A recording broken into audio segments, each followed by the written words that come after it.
Hi guys! Ngayon na ito, i-share ko sa inyo ang aking karanasan na bumiyahe for 13.5 hours gamit lamang ang motor. At tayo po ngayon pupunta sa Province of Cagayan Valley, Tuguegarao City.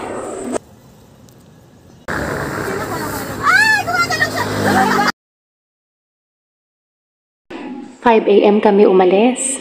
Naabutan namin ang sunrise in Bulacan. At kapag naiihi, ang puntahan ay gasoline station. Sa pagbibiyahe, hindi talaga maiwasan na hindi ka maligaw.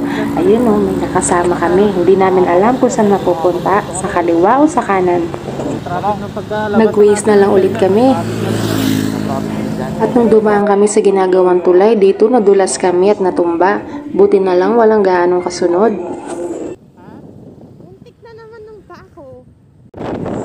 Welcome to Gapan City, Nueva Ecija.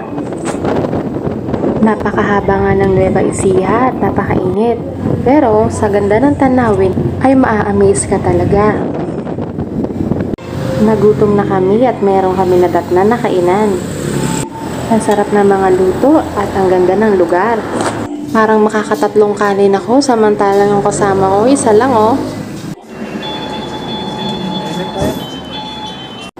Habang nabiyahe kami, may kakaiba kami narinig sa motor. Halos 1 oras ang pagpapaayos sa motor. At nang matapos, tuloy pa rin ang biyahe. Buko juice tayo sa mga nauuhaw.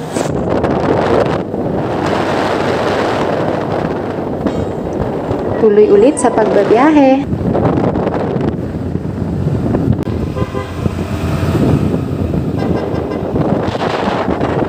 Nakikita niyo yun, yung kulay puti, doon tayo pupunta. Nandito na nga tayo sa dulo ng Nueva Ecija.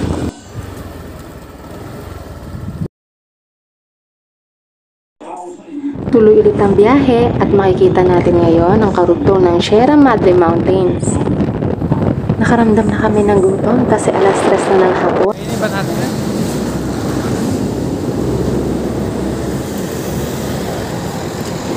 Buti na lang nakakita kami sa gilid na nagbebenta ng mais at kape.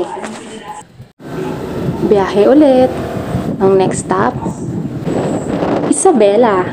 Bumili kami sa daan ng aming kakainin sa hapunan.